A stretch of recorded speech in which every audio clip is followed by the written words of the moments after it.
My name is Lisa Fishbane Jaffe. I am the director of the Hadassah Brandeis Institute at Brandeis University. Apologies for a few little technical blips today.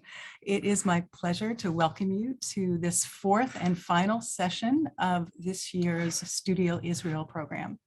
Studio Israel is an online conversation series that looks at Israeli culture and diversity through the lens of contemporary Israeli artists and creatives. Shared by our colleague Karen Tabb, it is a partnership amongst the Hadassah Brandeis Institute, the Jewish Arts Collaborative, the Schusterman Center for Israel Studies at Brandeis, and the Vilna Shul, and it's made possible by generous support from combined Jewish philanthropies here in Boston. Today, Tamar Nissim is joining us from Israel to discuss her show, Contagious Truth, which is currently on exhibit in HBI's Kniznik Gallery in the Women's Studies Research Center at Brandeis University. She will be in conversation with Professor Shoshana Madmoni Gerber, an expert on what has come to be called the Yemenite Babies Affair, an historical event that is a central theme of the show. After being online for the last 2 years due to COVID, we feel very fortunate to be hosting Contagious Truths. Tamar joined us from Israel for the opening last month, which was the first public event that we've had in those 2 years, and the show has been a tremendous success. Tamar and our curator, Olivia Baldwin, have met with 9 Brandeis University classes, exploring a range of themes raised in the show, including Mizrahi history and identity in Israel, the history of Jewish midwifery, and gender and the regulation of the maternal body. And in our program today, Tamar will discuss the show and set it in the context of her other work. Tamar Nissim is an interdisciplinary artist based in Tel Aviv. Guided by archival research, she traces the influence of historic traumatic events on women and children. In transforming this research into performance, video, and photography, Nissim interweaves themes of familiar relationships, militarism, and nationalism with culture and politics. Centering femininity and remembering through the body, Nissim reveals non-hegemonic perspectives, raises questions about identity, and confronts women and children's unspoken traumas from the past as she reflects on those of the present. Tamar Nissim exhibits her work widely in national and international museums, galleries, and nonprofit institutions. Some recent exhibitions include the Kaunas Biennale in Lithuania, the Guimarães Biennale in Portugal, and many museums in Israel, including the Tel Aviv Museum, Museum Bat Yam, Hamishkan Ein Harod, and the Indie Collective Gallery. Tamar Nissim holds a BA honors in textile design from Shenkar College and attended the Advanced Artist Program at HaMidrasha School of Art, where she earned a Master's of Education in Art Education. She is the recipient of many awards, including 4 Rabinovich Foundation grants, a 2019 Hapais Council for the Culture of Arts grant, and the Israeli Minister of Culture's Prize. Today, we are also privileged to welcome Professor Shoshana Madmoni Gerber of Suffolk University, whose work as a journalist and historian illuminates some of the central themes in Contagious Truth. Professor Madmoni Gerber was born and raised in Israel to parents of Yemenite descent. She holds a master's degree in communication and journalism from Hebrew University in Jerusalem and a PhD in communication from the University of Massachusetts at Amherst. She has worked as a journalist in Israel for several publications, including Yediot Aharonot, Shishi, Hadashot, and Hapatish newspapers, and did research for the investigative show Uvda on Channel 2.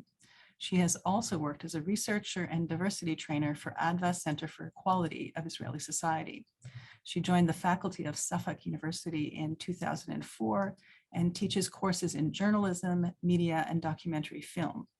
She is the author of Israeli Media and the Framing of Internal Conflict, and this a book which examines bias within the state of Israel and the media at large through the lens of the news coverage of the Yemenite Babies Affair. So I'm going to first invite Tamar to begin the program, and then Shoshana will join and offer reflections on the work and the underlying history discussed in it. There will be an opportunity to ask questions at the end, so you can put your questions in the chat at any time, and I will pose those to our speakers. So please join me now in welcoming Tamar Nissim. Tamar, you're muted. Unmute yourself.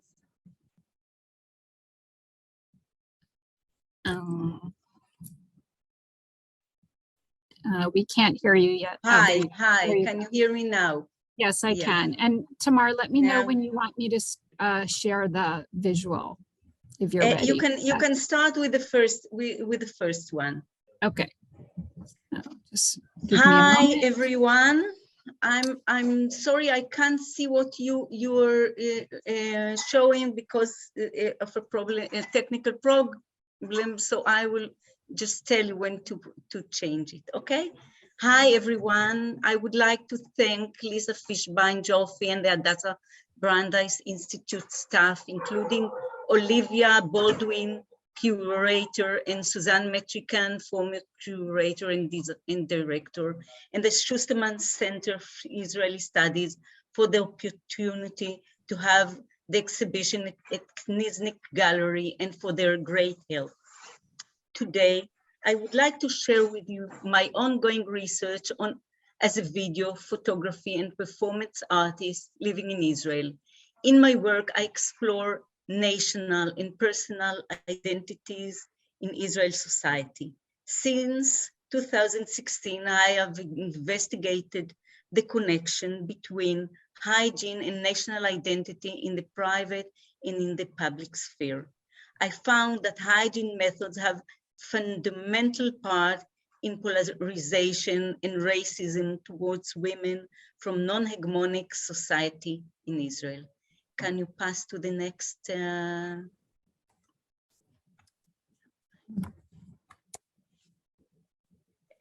exhibition Contagious Truth is a journey to Palestine, Eretz Israel in the mid-20th century.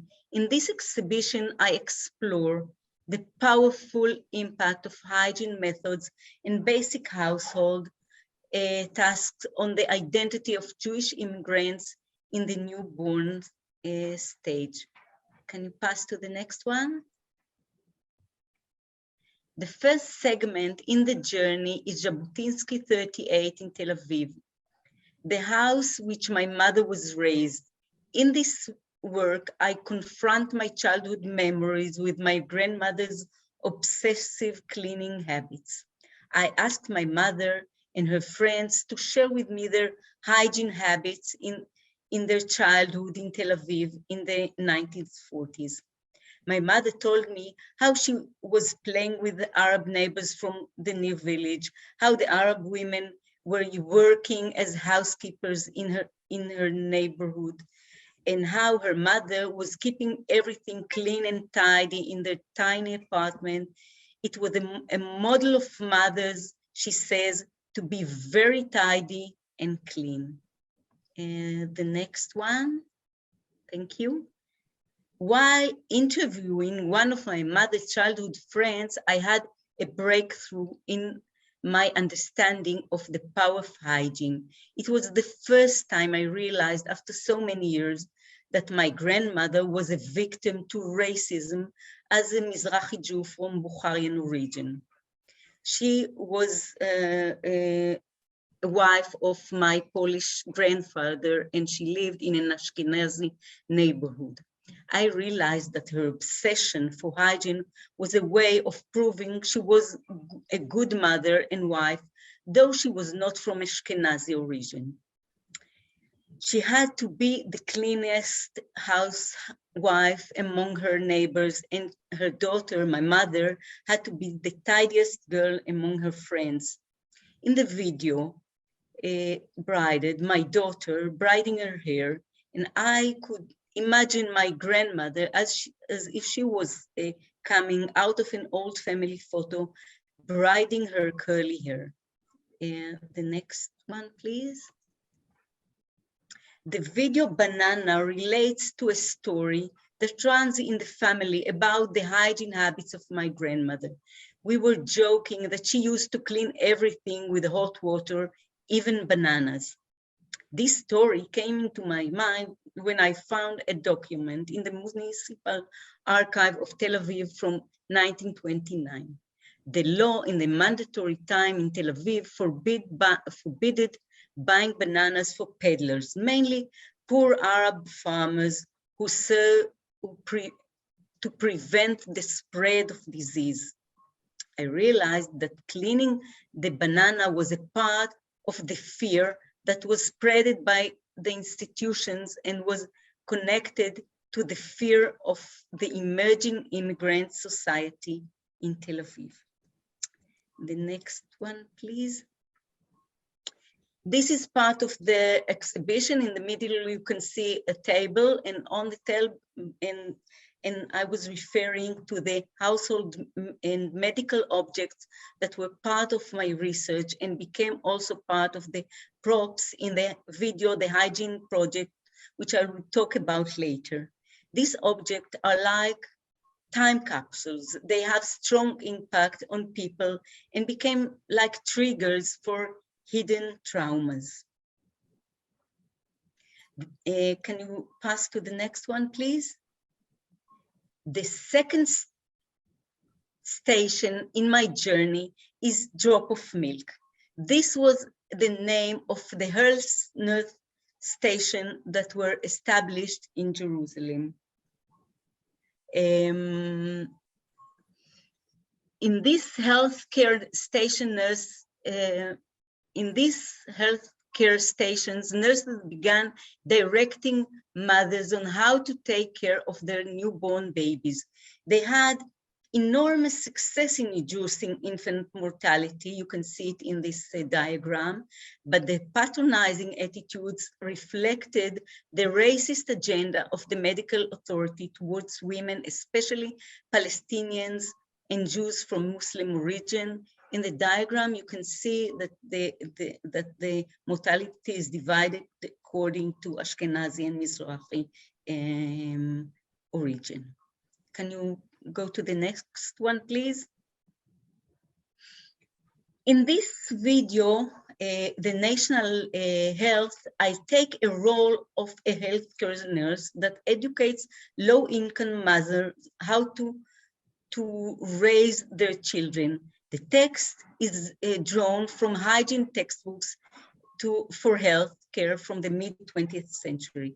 The medical institution had preconceptions that these mothers were incapable of raising healthy children, and they were not educated to follow the Western hygiene methods. Can you go to the next one, please? This video, which is called The Trail to Good Health, is based on a propaganda film from Israeli Defense Force archive. In the film, a Yemenite family is flying on an oriental carpet. I was inspired by this film and by the advertisement of a nurse holding a new hospital as on a tray. The huge nurses holding the Yemenite mother and the baby on a carpet relates to the medical establishment attitude towards the immigrants from the Muslim origin countries. The next one, please. Thank you. The third stage in the journey is a baby house, a nursery, which in the immigration camp in the beginning of the 50s. During the big wave of immigration, the Jews from Muslim and Balkan countries to Israel in the 50s were in these immigration camps. Nurses were persuaded to believe that raising children according to the Western hygiene methods was more important than raising them in their nuclear families. This film is based on testimonies from Yemenite children affair committees that investigated the disappearance of thousands of children in the 50s.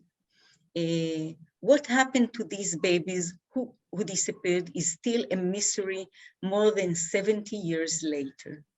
The next one, please. In 2017, the testimonies of the Yemenite, Mizrahi, and Balkan affair committees were opened to the public. I spent 3 years researching the archives before starting the process of making the film.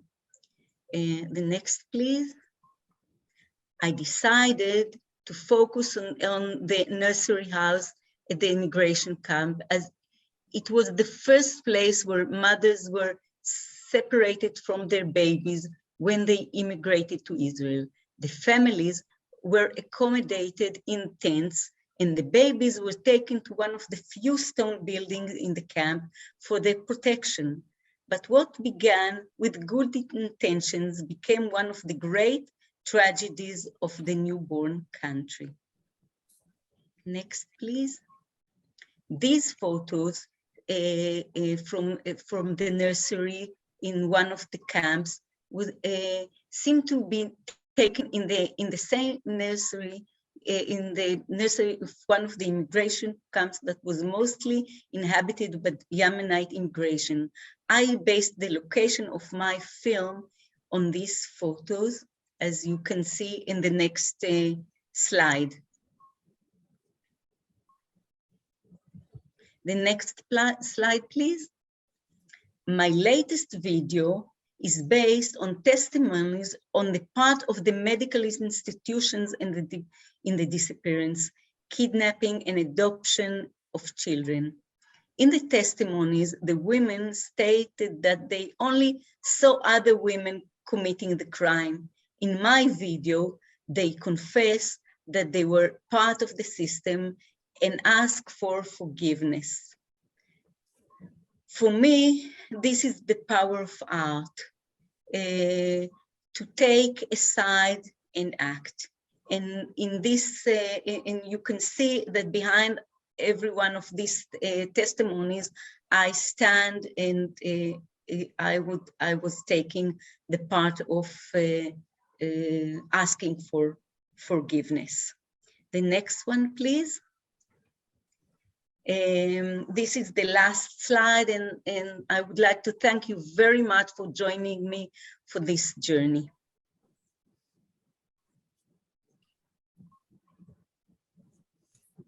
Thank you, Tamar. That was fascinating, and I encourage people to put questions in the chat. Now I'm going to invite Shoshana Madmani Gerber to offer her reflections on this theme. Thank you, Lisa, and thank you, Tamar and the Brandeis Institute for inviting me to take part of this conversation. And thank you for the beautiful introduction. I'll just make a small correction. I'm not a historian by training. I worked as a journalist for about 6 years and then trained as a communication scholar. But looking at the history and thinking about the history is a big part of what I do. And as to quote Stuart Hall, we can't separate our identity. He defines culture as a site of struggle. And I find that to be one of the most useful ways to think about identity. We can see it in the United States as well. So, and it's always the negotiation and the retelling of narratives, especially of hidden narratives that are a big part of how we think about our own identity. And I think that what Tamar just presented so beautifully and what my work has done as well is kind of a contribution to that ongoing process. And so I'll start with just telling you in a minute how I got to work on this topic. I chose to start with the first a slide, which is the cover for my book, and I'll tell you in a minute why I picked this. I am, as you said, I was born to a family of Yemenite descent, and so I was exposed to these stories from very early on as a child, especially to the very tragic story of the abduction of my aunt's baby, which was mere days from when she arrived in Israel. And it was one of the stories of a physical abduction from her hands. So, you know, my first inclination was to put it aside because I think as a child, I just didn't know what to do with this narrative.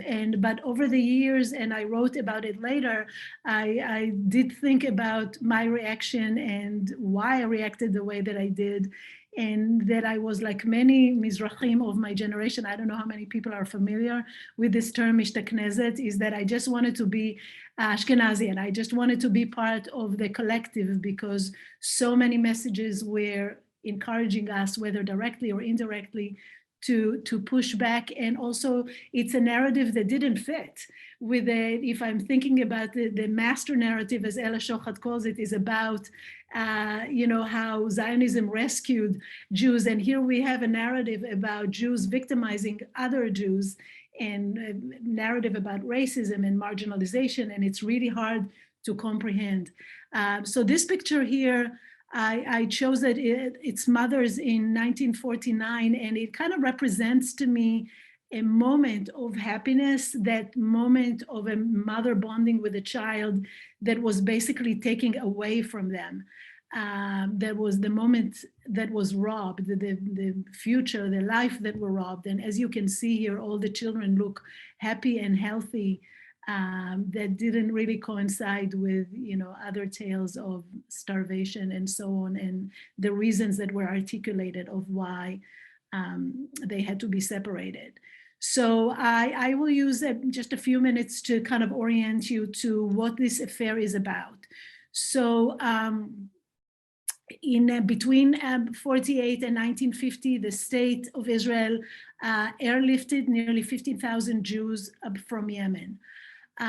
During the immigration process, hundreds, if not thousands, of these babies were disappeared from immigrants and absorption transit camps throughout Israel, and also from the transit camp Hashed in Yemen. How this happened is because the absorption policy that was a policy that was instructed and forced upon them. So it was not by any means a negotiation. Their agency was completely taken away from them. So the Yemenites were, the official excuse was that because they were put in tents and tents, that the babies were taken to the stone structure that was called the baby house, and it was better for them. Usually the babies were taken during the night when parents were not there, but I will share in a moment a testimony with you that was a little bit different, that baby is taking literally similar to my aunt's story from her arms.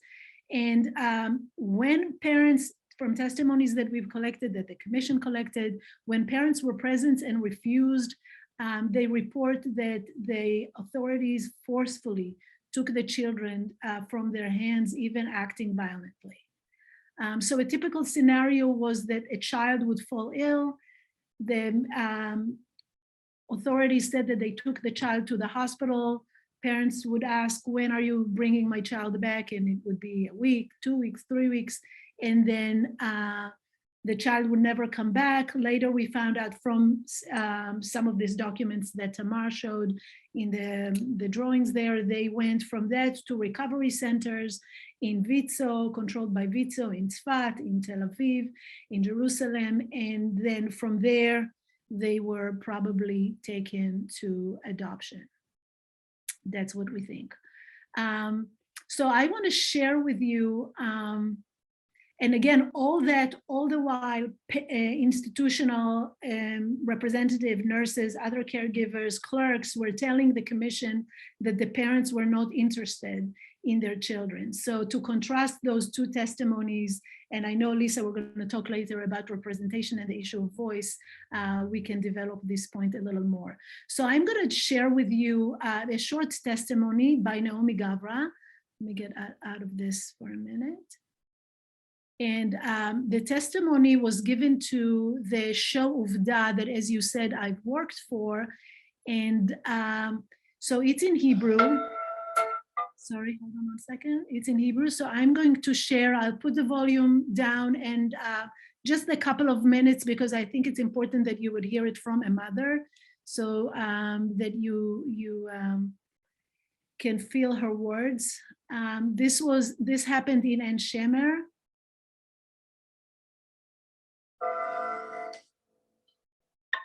And the item is titled From Mommy's Hands. It featured 4 stories of babies that were taken from their mothers or fathers.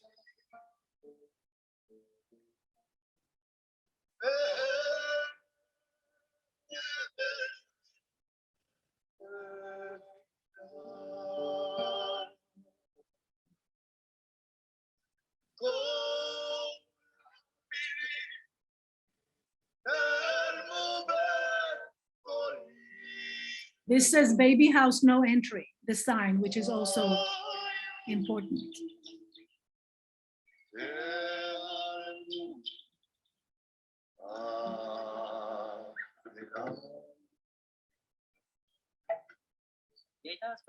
She was on her way back from the hospital. A couple of days later, Naomi Gavra gave birth to her son, Zion. It was in the winter of 1949. What kind of a child was he, Zion? He was sweet. He looked like my father-in-law, the old guy. Do you still miss him? Even if I miss him, are they going to give him back to me? He's not going to know me, but at least I want to feel good to kiss him and to tell him, you're my son, you're my son. Zion was in this baby house like the rest of the kids, and she was allowed to nurse him 3 times a day. One night, she was alone with another caregiver. Her name was Bracha. She had no idea what was about to happen. It was 8 o'clock at night. All of a sudden, there were 3, 2 women and a man. He had beard to here, and he was bald. And the 2 women were maybe 40, 45 years old. They came and they spoke Yiddish, and they took children. What do you mean?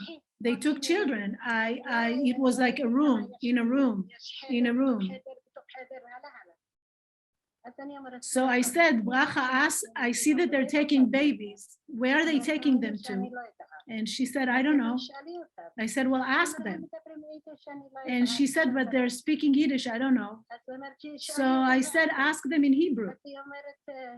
So she said, where are you taking them? And they said to the doctor. Where? Be'er Yaakov, south. When are they going to come back? A week, 2 weeks, 3 weeks. So I sat there with my baby, and they went with 14 babies. I remember I was counting. All of a sudden, I thought they would leave, and I'll take my child and leave. They came back, and they said, give us your baby. And I said, no, I don't want to. And they said, and I held him like that. One of them took my hands like that, and the other one snatched the baby, and they ran. And I chased them like from here. I didn't know.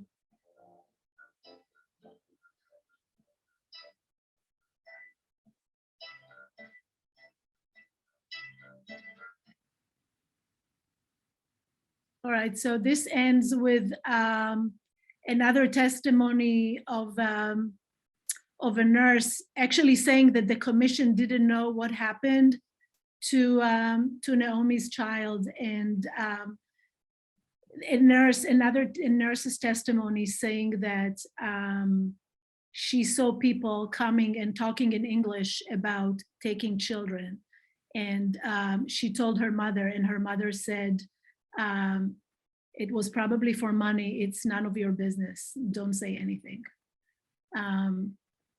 So I have a couple, Lisa, I have a couple more slides about the commission. I don't know if you want me to continue or for I think so, because there are questions in the chat Okay. about, what happened and what's the contemporary response. So Okay. please go ahead.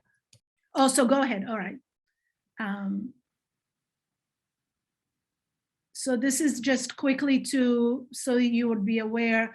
The affair became more publicly known in the 60s outside of the Yemeni community. I can expand on that later. Some of it was because these children were not actually dead, and they got, as anybody in Israel, draft notice to go to the military. And when they didn't show, and the military started showing in people's homes, asking about these supposed dead children, then people started to understand that we're talking about a much larger phenomena than isolated cases, and that prompted the Yemeni community to organize the first real organization of Yemeni collecting testimonies in the Yemeni community.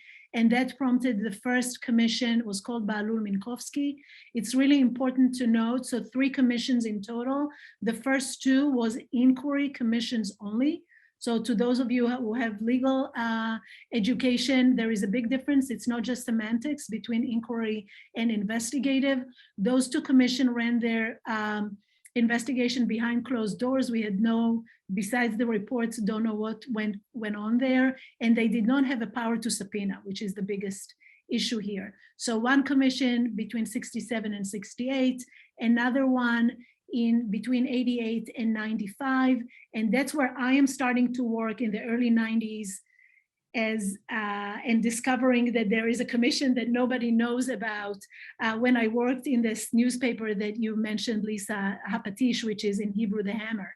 And their slogan was the newspaper that will crack your head open. And I think that kind of symbolically, that's what happened to me when I realized the magnitude of the affair and I first started to investigate this. So you can see that it comes, the institutional response is always in waves and in response to the Yemeni community, with the final one in 95 to 2001. It was the only investigative commission, but unfortunately, even if they had the power to subpoena, they didn't use it all the time. They didn't force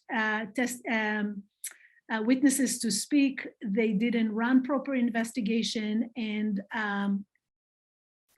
just so in a minute, I will get into the criticism, but if you want to know how many cases we're talking about, so in total, all 3 commissions listened to 1,053 cases, but a newer research by Natan Shifris, who is a historian, documents over 2,000 cases, and this is the breakdown. Legal scholar Boston Gero terms he analyzed the commission's report and basically said that it was lacking the most central tool for any investigation, which is an epistemology of suspicion. So basically they went in trying, instead of investigating, trying to convince us that nothing happened. And what I show in my research is that the media's standpoint and the media's epistemology was very similar. So the report is full of contradiction. They didn't fully use their power to subpoena. Important lines of investigations were dropped, including the line of investigating in the United States and cases of adoption and connection to the United States. And crucial testimonies were given in behind closed doors, even though they were by their mandate supposed to do everything in open doors. And we fought for many years to get access to, at first all the records were sealed for 70 years. So now they opened, and as Tamar mentioned, I've looked also at some of it closed again, and they didn't open everything. And just one example of obstruction of justice that they completely ignore is records that they asked for from Hillel Yafo Hospital. And instead of bringing them to the commission, they burned them. And the commission termed this in the report and that it was an administrative failure, and is saying that they were accidentally burned. So even something like that is not fully investigated, which leaves us with much of the information still unknown. So I will end here. Thank you. I'm going to invite, there's Tamar back on the screen.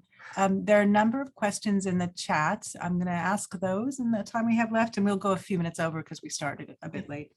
But I wanted to ask both of you about the challenge of exploring these issues. What, Tamar, in your work, you talk about how this links up to your own identity.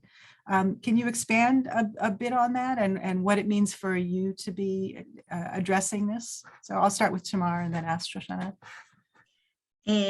For me, it's quite complicated because my state in the position of investigating, because when I was introduced to, I knew about it, but I was just diving into it after the archives were open, and I was trying to find the place I'm in this identity mixture. Because I'm not Yemenite, I didn't have something like this that happened in my family, but I was like driven into it, and I felt that it was it had a very strong impact on me. So, and then I realized that my family was here at that time. My grandparents came to Israel in the beginning of the 20th century, and for me, I was taking in this part of my ongoing research, the part of the one that were here. They were not the immigrants, but the ones that were more established in Israel. You might say the Ashkenazi part, which is not only Ashkenazi, but the more established part of the society. And I thought about this part, what made them do such things. This was what driving me into this project. And then I realized that the hygiene has this strong impact on shaping the behavior of people and making them do things that it seems like doing the proper thing, but we're doing like really crimes under, you know, the establishment ideology. So this was my way of dealing with this project from my point of view. Thank you. Shoshana? Yeah, so for me, it's something that I constantly think about. I do my research on representation, and so obviously I think about voice constantly. Who is speaking, from what standpoint, what kind of agenda is being advanced, what kind of ideology is being advanced, who benefits from it, right? But on the flip side of it is who is absent, who is being silenced, what kind of perspective is being marginalized and denied access completely. So, and then where do I fit in with this? So it's kind of representation within representation, because I'm constantly thinking about my privilege and my voice, because we are privileged to speak about it, and we each has, you know, access to our voice within our discipline. So Tamar, you as an artist, and I'm within the academia. So I find that, you know, part of probably what motivated me is as sometimes it's termed, the burden of representation, of feeling that how is it possible that even I didn't believe them?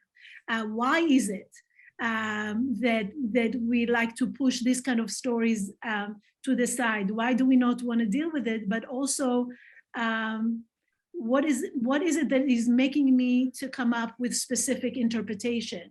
Because I don't think that, even though I'm Yemenite, I am not them.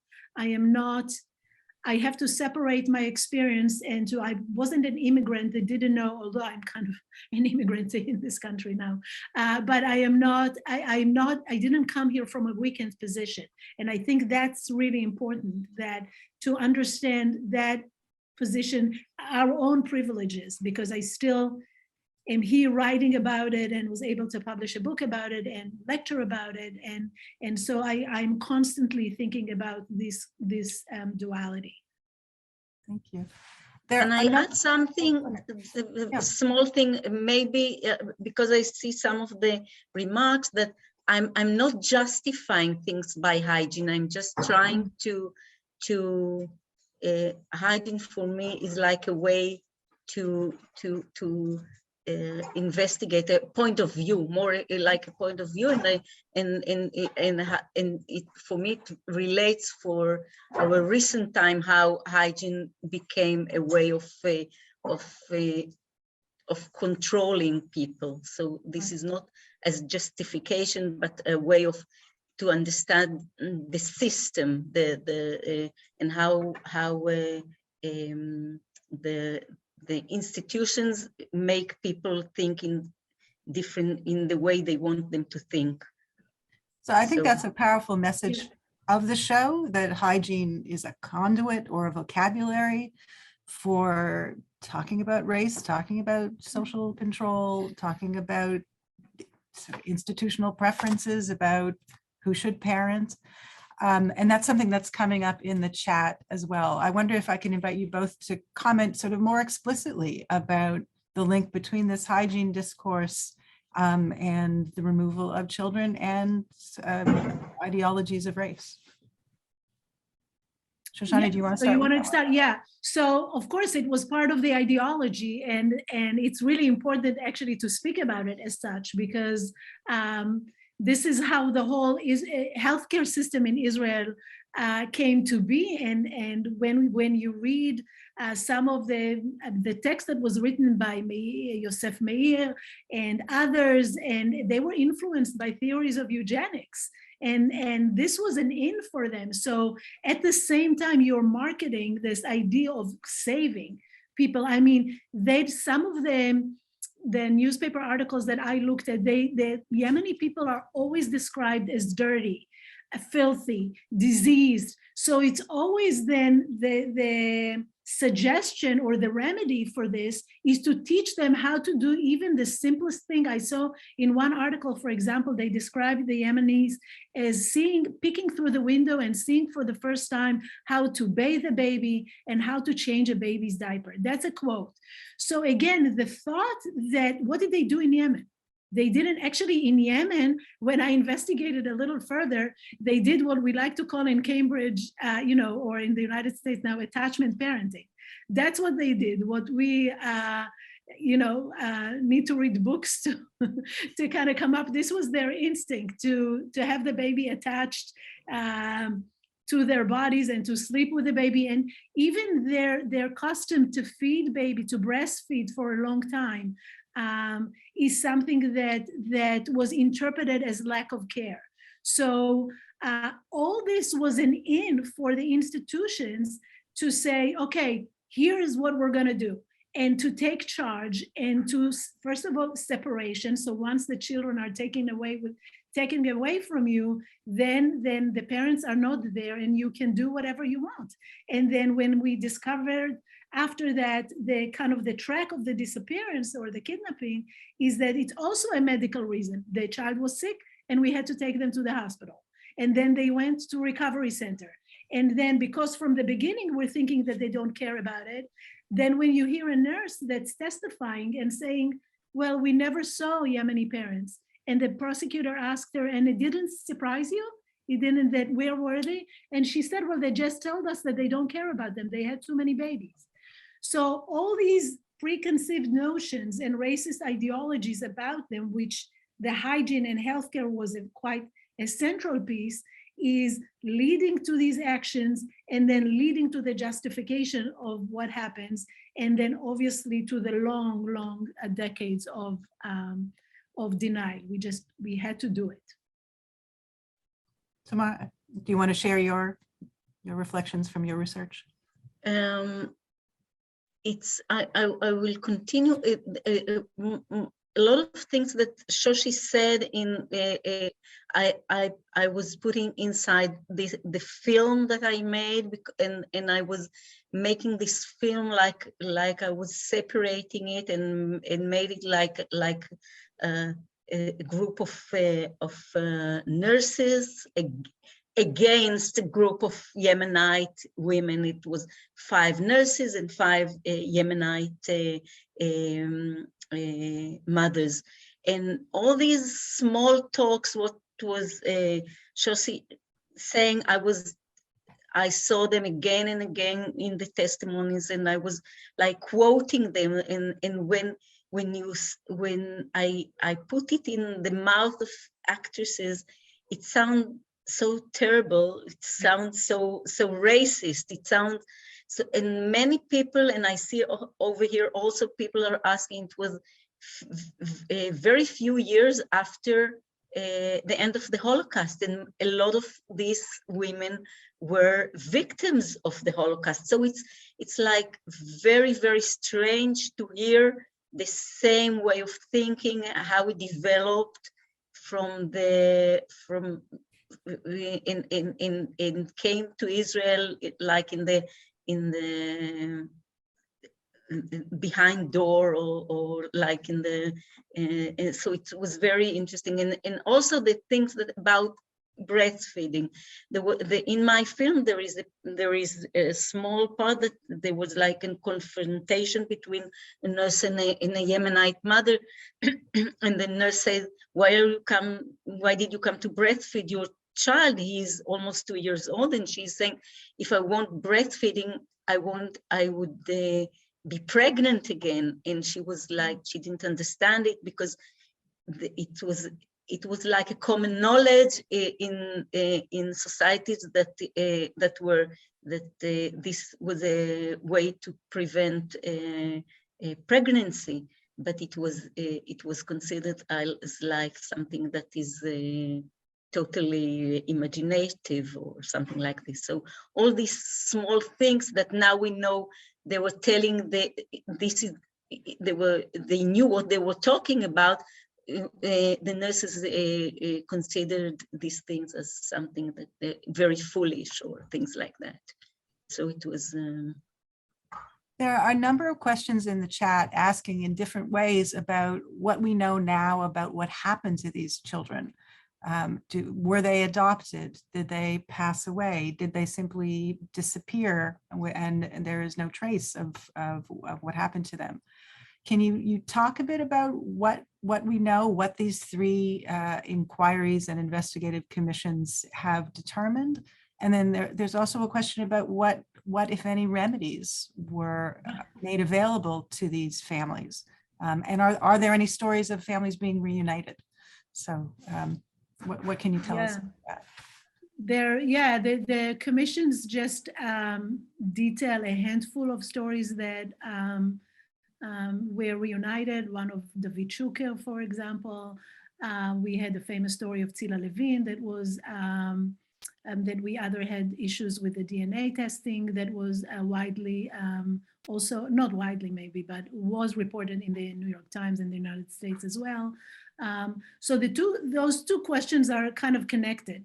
Part of the problem is that from the beginning, the investigation, when it was possible to discover, when it was possible to trace the kids, was not done properly.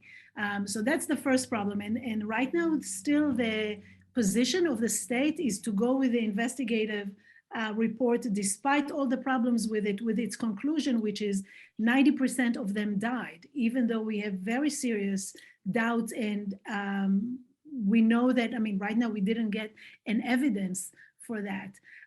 There are issues with, with graves and some things that just don't make sense, that in the United States, in Israel, you will bury, in the Jewish state, you will bury children without telling their parents, without having them sit shiva.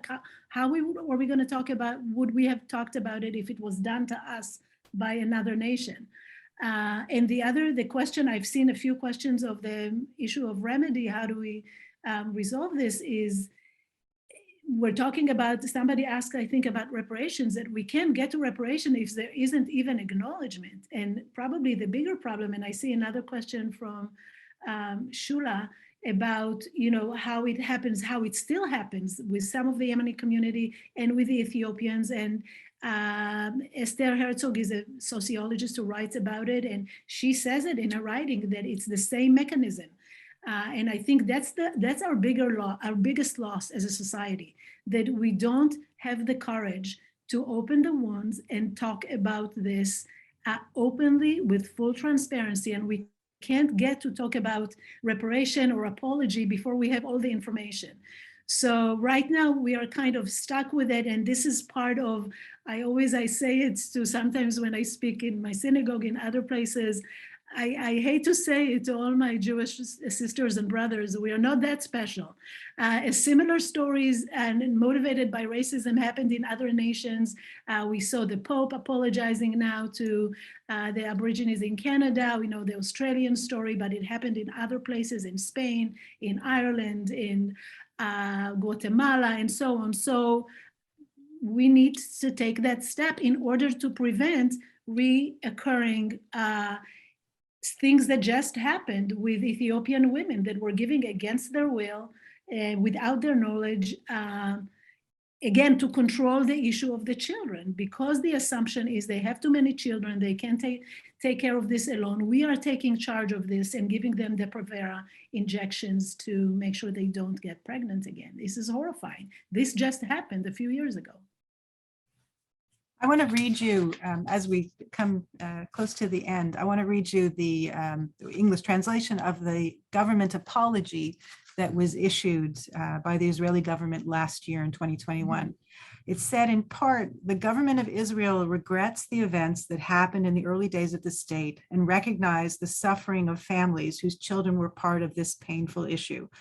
And it established a fund used to compensate families for pain and suffering.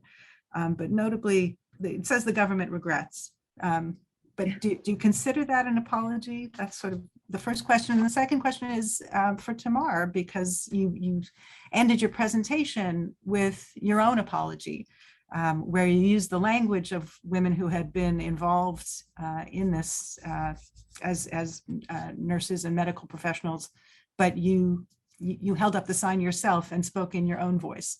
Can you talk about the role apology plays in your approach? I felt, for me, because as I told you, because I'm not the, I was like, I was looking at this tragic event, and but I'm a little bit from the outside, and I was like trying to find my way in it. What is my state, from which point of view I'm talking about it. So from the very beginning, I knew that I have to make like a closure, like not just to talk about this episode, but to say something, as I told you, as my part, because I'm from mixed origins. I thought I'll take my Ashkenazi part, and for this part I will try to apologize, because I thought that it's something that was not done, and if it was done, it was not done in the proper way and in the proper strength of what should be done. So I was like trying to understand the thinking how apology can be made, and I made these 9 women, and everyone was trying her way for apology. Some were more they say sorry, and you feel that they were sorry, and some were more apologetic. And a lot of people that came, it was in a gallery in Israel, people that came and they were like, I think maybe it was the most shocking part of the exhibition, because people were saying, did that happen that way that you are talking about it? Because this was more like, I was mixing all these kind of stories that was about it, and people were really shocked from this part of apology. They shocked by the fact that you wanted to apologize? No, they shocked by the stories. Oh, the story, okay. They were shocked by the stories, the way that when people say I did it, and so it makes it like it really happened. So it was much more easy to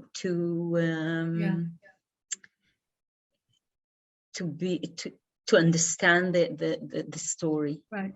Yeah. So maybe I'll just say something about the apology as a state move. So first of all, in reality, we only have a handful of nurses that came in and say, I saw them taking children. I saw that it happens, because again, the investigation was not done properly.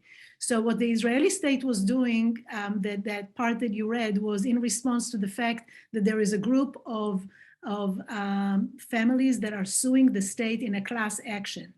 And what the court system in Israel tried to do for several years to really exhaust the families and do the exact opposite of what you do when you apologize as a state. They try to separate those cases and not let them make a case for a class action. So it was only recently, a couple of years ago, I think 2-3 years ago, that the Supreme Court said, no, it's a class action.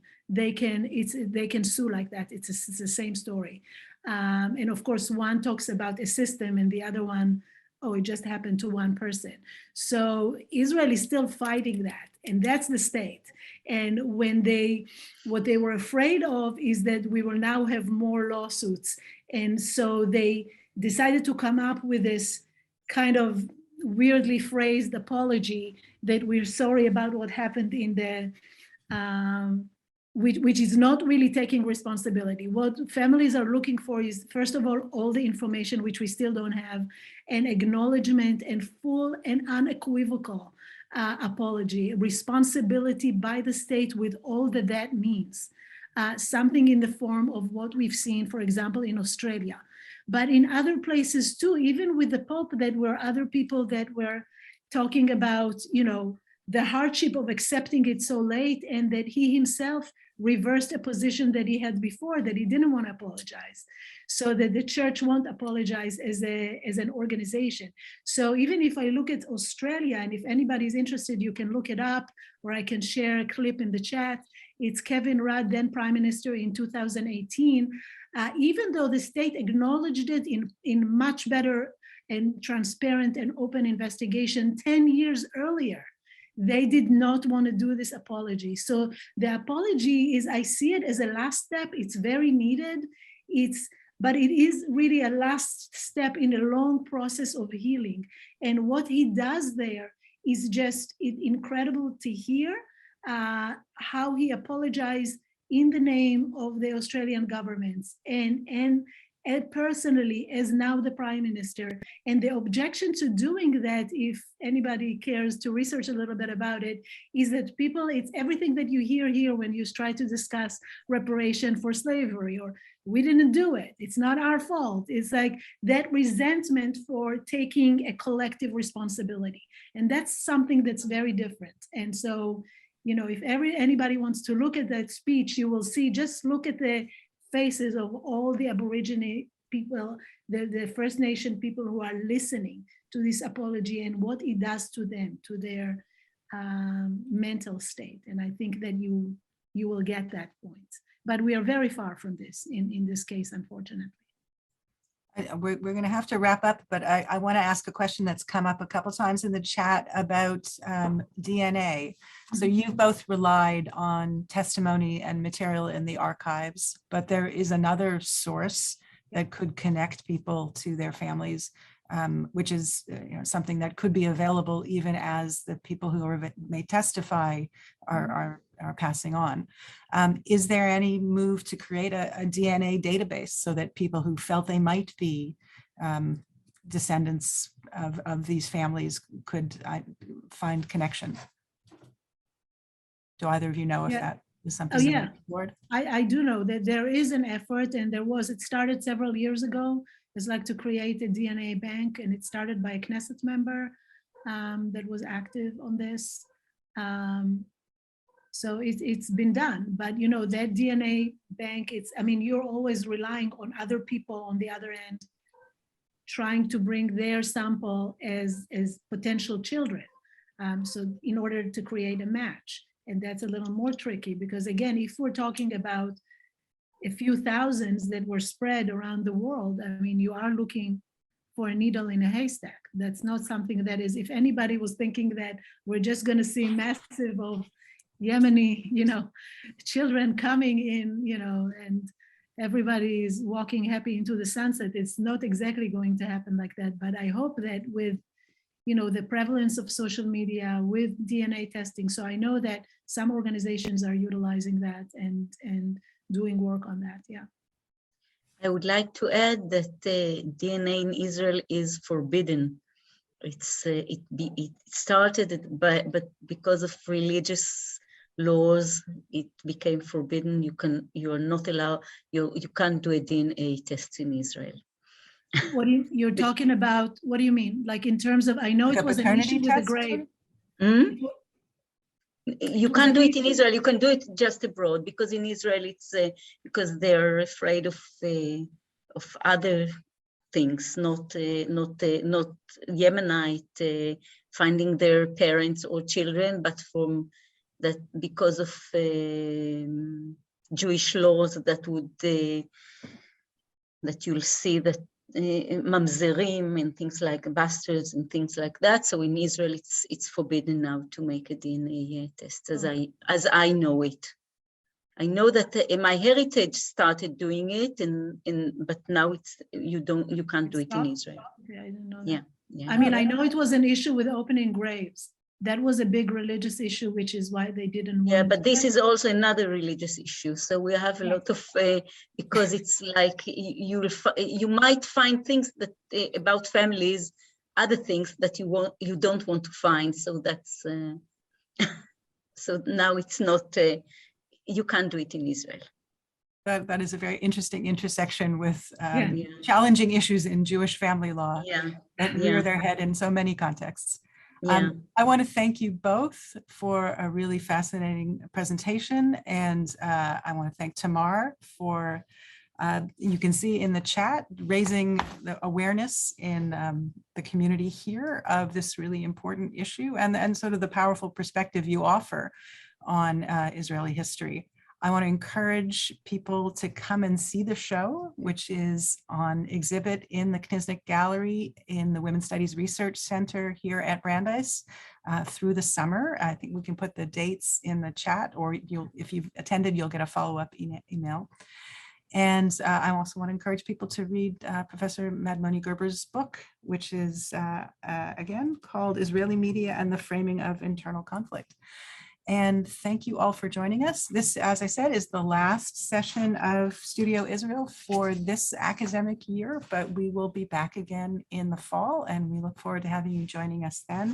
And if you're a fan of HBI, we still have a few events coming up this term. We have Marcia Falk talking about her new feminist Haggadah on Monday, and some other terrific events. So you can subscribe to our mailing list and join us for those. Thank you very much. And we'll Thank see you all you. again soon. Thank you, Lisa. Thank you. Thank you, Tamar. all. Bye bye. Thank you. Bye.